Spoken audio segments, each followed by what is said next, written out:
সর্বোচ্চ শক্তি প্রয়োগ করেও ইরানকে কেন বাগে আনতে পারছে না যুক্তরাষ্ট্র ইসরায়েল?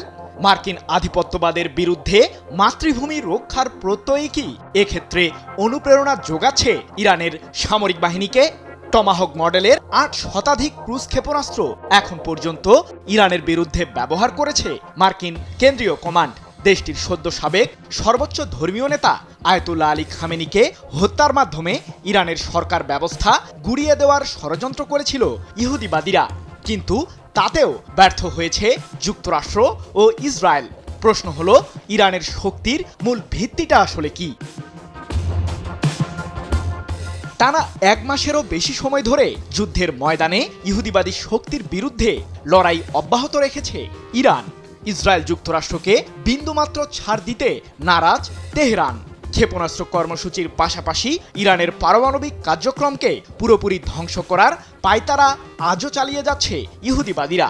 কিন্তু ইরানের জনগণের দৃঢ় মনোবল আর দেশটির সামরিক বাহিনীর রণকৌশলের সামনে যেন দিশেহারা যুক্তরাষ্ট্র ইসরায়েল। দানবাকৃতির বিমানবাহী রণতরী এবং হাজার হাজার সেনা মধ্যপ্রাচ্যে মোতায়েন করেও ইরানকে নতি স্বীকার করাতে সফল হতে পারেনি মার্কিন প্রশাসন। উল্টো ইরানের ছোড়া মিসাইলের আঘাতে দেশটির জলসীমা থেকে পালাতে বাধ্য হয়েছে যুক্তরাষ্ট্রের বিমানবাহী রণতরী ইউএসএস আব্রাহাম লিঙ্কন। এছাড়াও মধ্যপ্রাচ্যে থাকা যুক্তরাষ্ট্রের কমপক্ষে ১৭টি সামরিক ঘাঁটিকে ধ্বংস করার দাবিও করেছে ইরানের সর্বোচ্চ প্রতিরক্ষা বাহিনী আইআরজিসি। তবে ইরানের অপেক্ষাকৃত কম শক্তিশালী সামরিক বাহিনীকে দমাতে যুক্তরাষ্ট্র ব্যবহার করেছে অত্যাধুনিক ক্রুজ ক্ষেপণাস্ত্র টমাহক। এখন পর্যন্ত যুদ্ধের ময়দানে এই মডেলের ৮৫০টিরও বেশি মিসাইল ইরানের উদ্দেশ্যে ছুঁড়েছে মার্কিন কেন্দ্রীয় কমান্ড। মধ্যপ্রাচ্যে আধিপত্য বিস্তারের ষড়যন্ত্র করলেও নিজেদের সামরিক রসদেও যে টান পড়তে পারে, এখন সেই শঙ্কাতেই রয়েছে যুক্তরাষ্ট্রের শীর্ষ সামরিক কর্মকর্তারা। সম্প্রতি এক প্রতিবেদনে এমন তথ্যই জানিয়েছে ব্রিটিশ বার্তা সংস্থা রয়টার্স। যার কারণে দফায় দফায় মার্কিন প্রতিরক্ষা দপ্তর পেন্টাগনে চলছে বৈঠক। যুদ্ধের ময়দানে নিজেদের এক প্রকার সফলতা ঘোষণা করে সেখান থেকে বেরিয়ে আসতে মার্কিন প্রেসিডেন্ট ডোনাল্ড ট্রাম্পকে উপদেশও দিয়েছেন তার উপদেষ্টারা। তাহলে কি ইরানের শক্তিকে ভয় পাচ্ছে যুক্তরাষ্ট্র? পারমাণবিক অস্ত্র তৈরি করতে ইরানের কাছে বিপুল পরিমাণ সমৃদ্ধ মাত্রার ইউরেনিয়াম মজুদ থাকার দাবি করেছে মার্কিন প্রশাসন। সেগুলোকে হাতিয়ে নেওয়ারই এখন ষড়যন্ত্র করছে যুক্তরাষ্ট্রের সামরিক বাহিনী।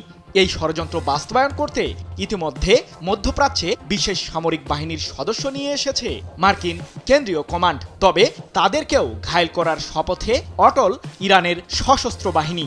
এ প্রসঙ্গে আইআরজিসির মুখপাত্র লেফটেন্যান্ট কর্নেল ইব্রাহিম জুলফাকারি বলেছেন, ইরানের বিরুদ্ধে আকাশ যুদ্ধে ব্যর্থ মার্কিনীরা, তাই তারা এখন স্থল অভিযানের ষড়যন্ত্র করছে। তবে মার্কিন সামরিক বাহিনীকে নিশ্চিহ্ন করতে প্রস্তুত আছি আমরা। সম্প্রতি আন্তর্জাতিক বিভিন্ন সংবাদ মাধ্যম তাদের প্রতিবেদনে দাবি করেছে যে যুক্তরাষ্ট্রের স্থল অভিযানকে প্রতিহত করতে প্রায় ১০ লাখ সৈন্য প্রস্তুত রেখেছে ইরান। অন্যদিকে মধ্যপ্রাচ্যে যুক্তরাষ্ট্র ইসরায়েলের সম্মিলিত আগ্রাসনকে প্রতিহত করতে ইরানকে সহযোগিতা করেই চলেছে রাশিয়া। যুদ্ধের ময়দানে ইহুদিবাদী শক্তিকে পরাজিত করতে ইরানকে প্রয়োজনীয় গোয়েন্দা তথ্য দিচ্ছে মস্কো। সম্প্রতি এমন অভিযোগ তুলেছেন ইউক্রেনের প্রেসিডেন্ট ভলোদিমির জেলেনস্কি।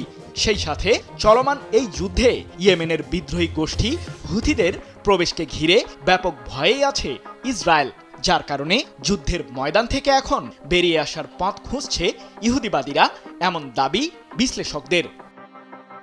সৃজন মাহমুদ, নিউজ 24।